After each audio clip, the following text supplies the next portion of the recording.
नमस्कार, रामराम शेतकरी मित्रांनो, मी सागर। आज आपण नवीन पद्धत तुम्हाला सांगणार आहे। याला नवीन पद्धत म्हणा किंवा चायनीज पॅटर्न पद्धत म्हणा, चायनीजमध्ये अशी लागवड पद्धत करतात।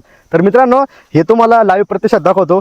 ह्या दोन नळ्या आहेत, दोन लॅटरल आहेत, दोघांमधलं अंतर 4 फूट आहे। तुम्ही तुमच्या पद्धतीने हे वाढवू शकता। तर काय करायचं, तुम्हाला या दोन लॅटरल बरोबर या दोन अवजारांवरती घ्यायचे, या दोन फाळ्यांवरती घ्यायचे आणि या दोन नळ्यावरती आपल्याला चारी घेऊन त्याच्यावरती लागवड करायची आहे।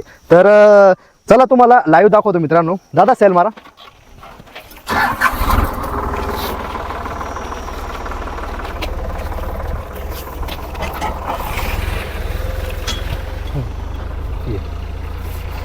तर हे पहा मित्रांनो, आता हे पहा तुम्हाला लाईव्ह दाखवतो।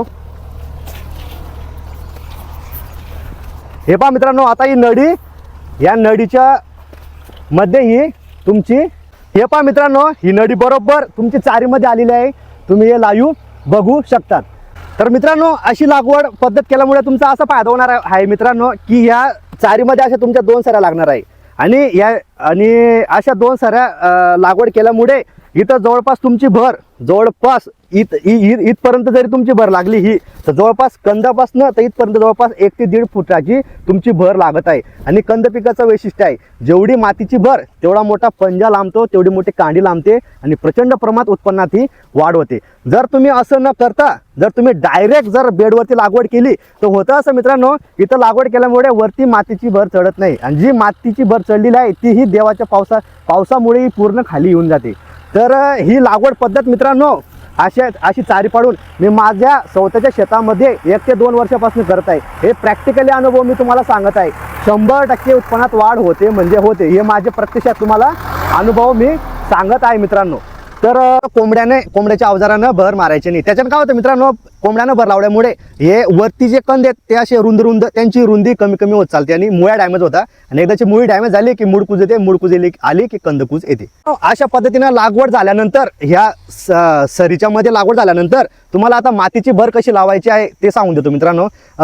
अद्रक लागवड झाल्यानंतर जवळपास अशा पद्धतीने अद्रक मोठी झाल्यानंतर तुम्हाला पॉवर टिलरनं ह्या साईडनं आणि ह्या साईडनं असं पॉवर टिलर मारायचं आहे आणि ही अशी भर इथं मारायची आहे, म्हणजे पूर्ण माती इथं येणार नाही तर नवीन बेड तयार होणार।